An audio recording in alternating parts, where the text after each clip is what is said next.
दिवसांपूर्वी एका व्यक्तीला बेदम मारहाण करतानाचा शिरूरमधील धक्कादायक व्हिडिओ सोशल मीडियावर तुफान व्हायरल झाला। तो व्हिडिओ होता भाजप पदाधिकारी सतीश उर्फ खोक्या भोसलेचा। तो व्हिडिओ व्हायरल झाल्यानंतर खोक्या भोसलेचे अनेक कारनामे समोर आले आणि आता तर तो फरार झालाय। हा खोक्या भोसले आहे कोण आणि पोलीस त्याला का शोधताय? कोणकोणते गुन्हे त्याने केले आहेत जाणून घेऊया या व्हिडिओमधून। नमस्कार, मी दिव्या रांदड, तुम्ही पाहताय सरकारनामा। हा व्हिडिओ बघा।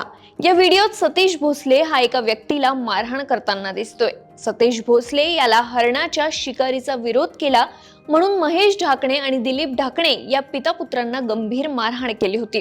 दिलीप ढाकणे यांना एवढी जबर मारहाण केली की त्याचे 8 दात पाडले। त्यांचा मुलगा महेश ढाकणे यांचा पाय कायमस्वरूपी जायबंद केलाय। या प्रकरणी सतीश भोसलेसह 4 जणांवर गुन्हा दाखल करण्यात आलाय।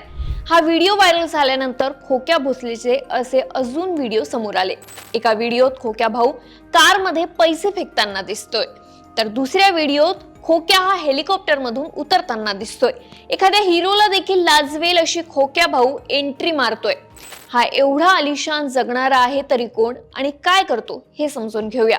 सतीश भोसले भाजप आमदार सुरेश धस यांचा कट्टर समर्थक आहे। तो धसांच्या पहिल्या 5 मधला कार्यकर्ता आहे अशी माहिती लक्ष्मण हाकेंनी दिली होती। खोक्या भोसले हा सुरेश धसांचा एकदम पहिल्या 5 मधला कार्यकर्ता आहे। धसांनीही तो आपला कार्यकर्ता असल्याचं मान्य केलं। मी नाकारत नाही, सतीश भोसले हा माझाच कार्यकर्ता आहे। बीडच्या शिरूर शहराजवळ पारधी वस्तीवर राहणारा हा खोक्या मित्रांसोबत एकदम लाविश लाईफ जगतो। गेल्या काही वर्षांपासून सक्रिय राजकारणात सहभागी आहे। शिरूर कासार परिसरात सतीश भोसलेची खोक्या पार्टी नावानं दहशत आहे, तर गोल्डमॅन म्हणूनही लोक त्याला ओळखतात। वन विभागाच्या बीडमधील अधिकाऱ्यांनी सतीश भोसले याच्या घरी छापेमारी केली। यात भोसलेच्या घरी वन्य प्राण्यांचे मांस, गांजा, शिकारीसाठी लागणारी जाळी यासह इतर महत्त्वाचे काही साहित्य वन अधिकाऱ्यांनी जप्त केले। शिरूर तालुक्यातील वन परिसरात त्याने 200 पेक्षा जास्त वन्य प्राण्यांची शिकार केली आहे। हरणांची मोठ्या प्रमाणात शिकार केल्याच्या तक्रारी देखील समोर आल्या आहेत। यातच हरणांचे मांस भाजप आमदार सुरेश धस यांना डब्बे भरभरून जात होते असा गंभीर आरोप ओबीसी नेते टीपी मुंडे यांनी केलाय।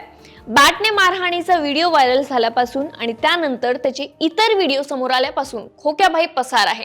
त्यामुळे आता खोक्या कधी भेटतो आणि धस पर्यंत त्याचे धागेदोरे पोहोचतात का याकडे सगळ्यांचं लक्ष लागलंय। तुम्हाला ही माहिती कशी वाटली आम्हाला कमेंट करून सांगा आणि सरकारनामाला सबस्क्राईब करायला विसरू नका।